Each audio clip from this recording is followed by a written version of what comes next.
Good morning, everyone. Good day, everyone. My name is Mrs. Unachukwu Akujobisi Shalom. I am a teacher, and I've been hurting inside for so long, and I think I want to voice out some things to make me get better. What I'm about to say might raise dust, although I don't pray it would, but I think I'm doing it to enlighten people, to enlighten parents, not to make the same mistakes, or to ensure that the same mistakes are not being made. Where I am today is not where I'm supposed to be. Yeah, I know what I mean. And I'll put it this way: my teachers killed me. I know what I'm saying when I say this. My teachers killed me. I am not making this video to hunt down anyone. Neither am I making this video to blackmail anybody.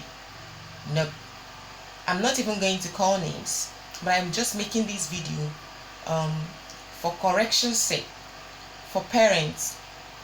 I want them to listen and then to ensure that they don't make the same mistakes. I don't even know where to start.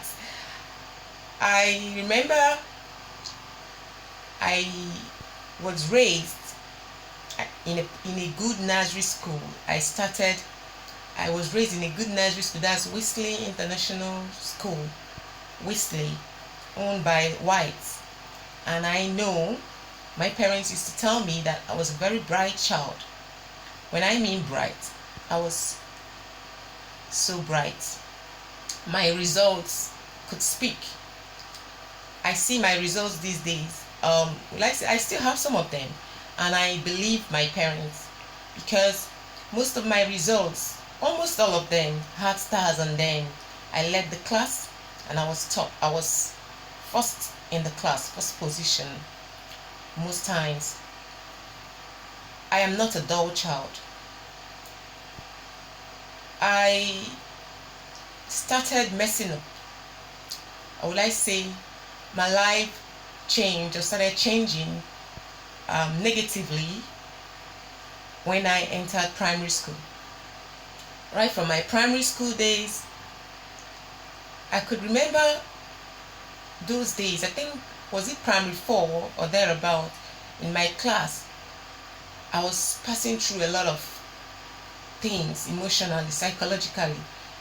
I couldn't ask questions because my teacher would make jest of me with the pupils. When I ask questions, or when I make mistakes, assuming the teacher throws a question to me and I make mistakes, especially in quantitative reasoning, they will laugh at me, and the teacher will be like, are you, what is your problem? Everybody is understanding this and it's just you. I think this really killed me. I continued to pass through a lot inside psychologically. I couldn't tell my parents because already they had a lot. We were 6 in number, and they had a lot of things they have at hand, and I was the first. So I was just like bottling up, and I was bearing the whole thing. I didn't like school. I didn't love going to primary school. I hated primary school. I hated school. This continued, and then finally I took an entrance exam, and I found myself in a secondary school, a state secondary school. I continued. When I got to secondary school, the number was so much unlike the primary school, and it was survival of the fittest. When I mean survival of the fittest, I mean survival of the fittest. And then these things continued. We had good teachers. I wouldn't say there were no good teachers then, but some of them that held the key subjects that would have helped us, that would have helped us, push us to where we were supposed to be. We're not helping matters. They would teach, and then they would carry only those that were understanding so fast along. And then if you were not understanding that fast, your own is gone. You're like left out, and you're termed dull. And that continued. I started hating school.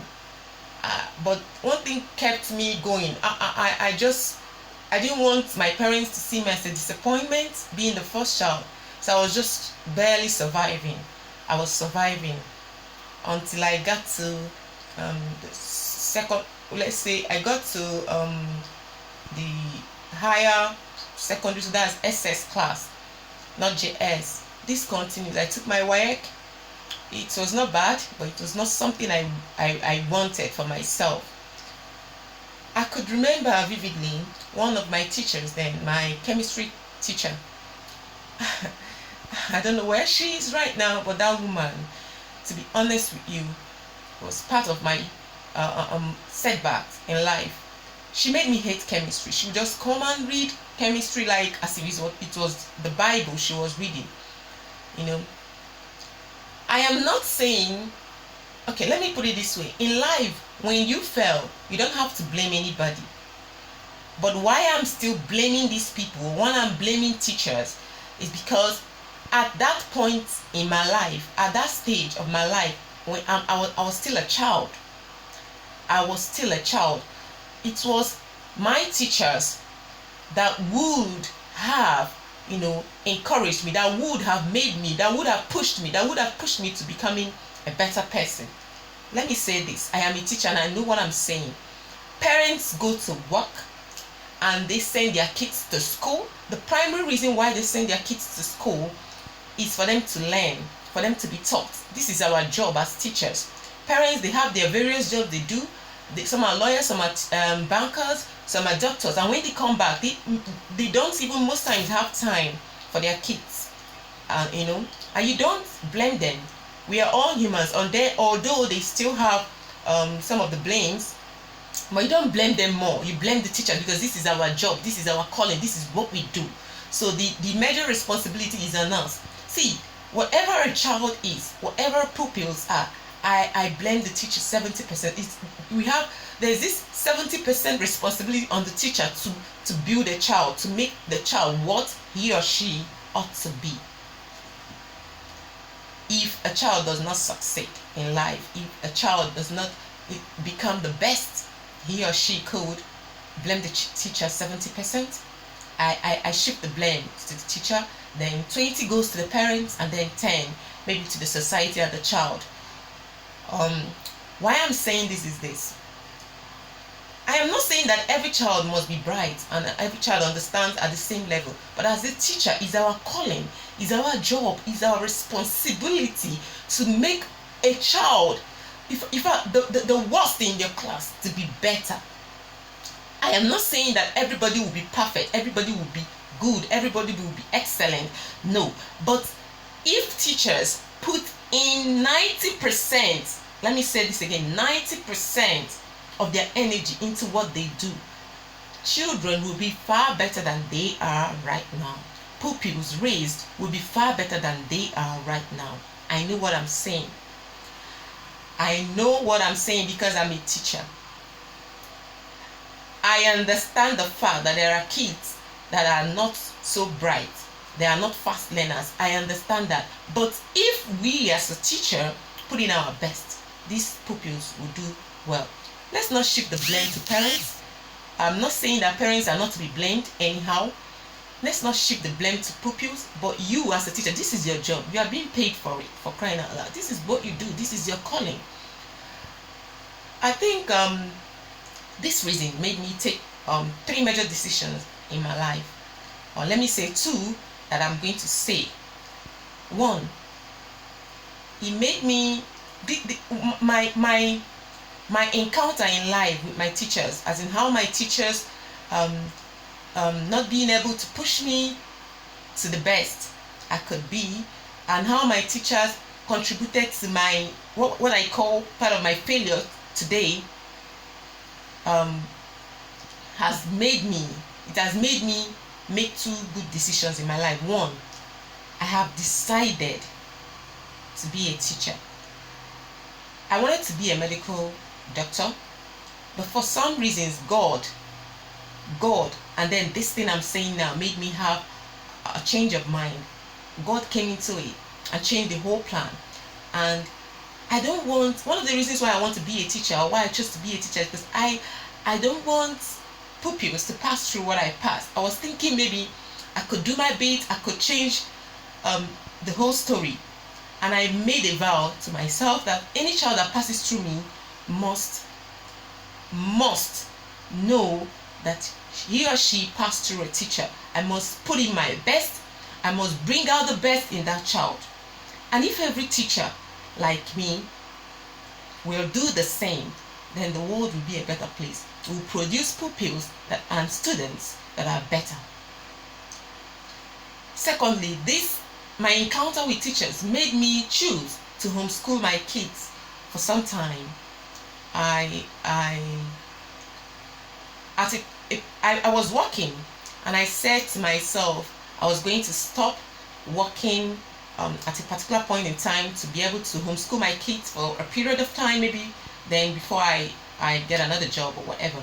But something happened where I was working that fast forwarded what I planned, and I had to resign before I planned. And I decided not to go back to work immediately. I wanted to put in my best in raising my boys. Like, I wanted to make sure that the basics, I wanted to make sure that the foundation was strong. I was scared that they would pass through what I passed through in the past. I don't know, maybe I'm not saying these things right, but I don't know how to put it right. What I'm saying is this: teachers are killers of destinies or makers of destinies. If you are a teacher, you have the responsibility to make a destiny or to mar it. You have a responsibility to make a destiny or to kill it. Where I am right now, and where most of us are right now, is not where we're supposed to be.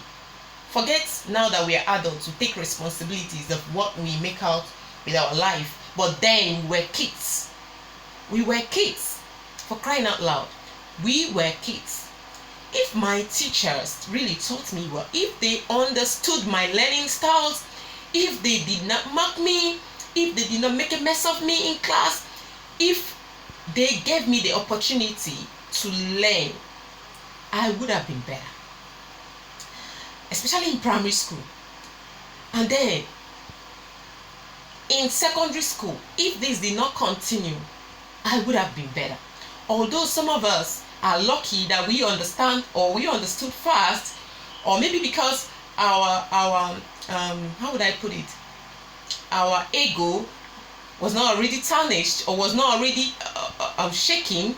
Our self-esteem was still there, so we could catch up with things that were happening. But that our self-esteem was already down, we needed encouragement. We needed people to understand that. And that's the job of a teacher, for crying out loud. But nowadays, no. Nobody cares. All they want is the money.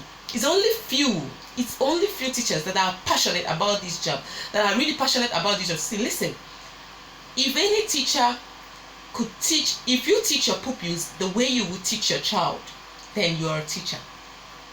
If you are not doing that, you are not a teacher. If you teach your pupils the way you would teach your own child, then you are a teacher. But if you're not doing that, then you're not. You know why I'm saying and I'm hammering that my teachers killed me, per se? It's because right now I know how far I have gone to help myself. Like, some of those things I was thinking were very difficult in the past, I could do them better right now. I teach myself. I sit down and I learn. You know, I was talking to my pupils some time ago. I used to tell them that when I was in primary school, most of the things they find easy they could do now, I couldn't do them then. Most of the maths they could solve, I couldn't solve them.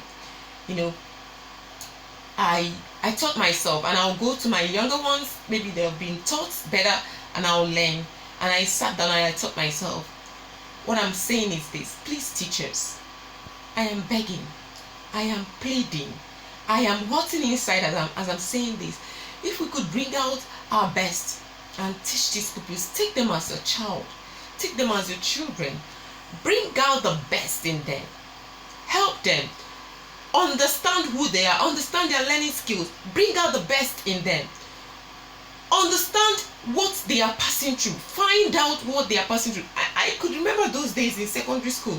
We had guidance and counseling and all those things.